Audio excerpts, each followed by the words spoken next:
September 7th, 1941.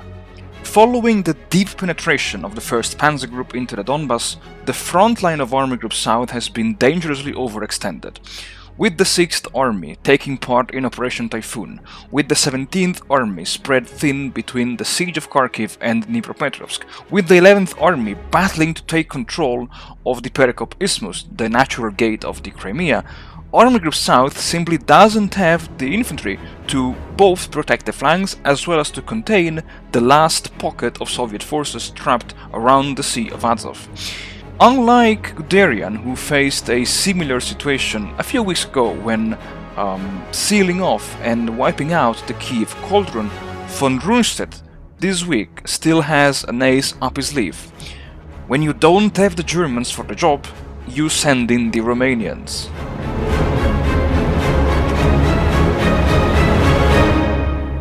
Howdy folks, welcome back to the channel and welcome to the second episode of this weekly turn in War in the East 2. As always, having begun Operation Typhoon in the previous episode, I decided to start the movement phase in the sector of Army Group South with the 6th Army, because yes, the 6th Army, even though it still belonged to Army Group South, it did take part in Operation Typhoon. And already the 6th Army, since the very beginning, scored a very important hit, I would say. Because the infantry of the 6th Army smashed the defenders around Belgorod and took control of Belgorod, effectively sealing off the bulk of the Red Army troops between Kursk and Belgorod into this huge cauldron stretching up to Sumy, I think it was. Exactly, yeah. Between Kursk and Sumy.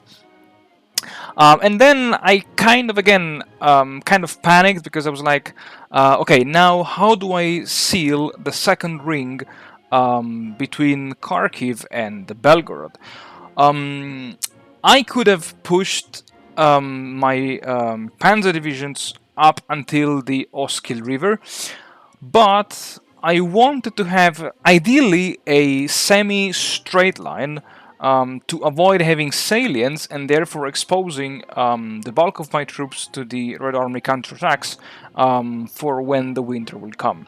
And in the end, I kind of found a middle way solution by spreading thin the 16th Panzer Division and to make sure that no enemy troops could ever reach either Kharkiv or the Soviet Tank Division and the Rifle Division trapped between Belgorod and the besieged Kharkiv.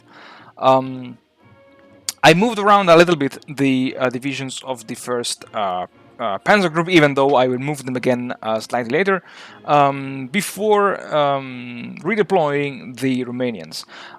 What happened last week in the Soviet in the Soviet phase was that the Soviets kind of panicked and they redeployed all of the troops into this area between Osipenko and Yakimovka.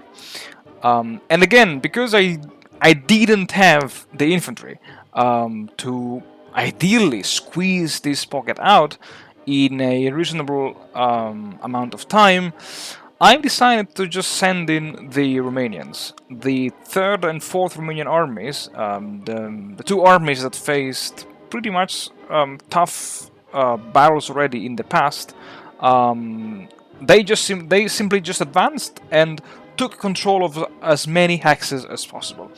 The 1st Panzer Group advanced eastwards in an attempt to establish a defensive line, even though it was not very strong defensive line because of all these many gaps, especially, and I was very worried about the salient of the 60th Motorized Infantry Division occupying and defending Voroshilovgrad.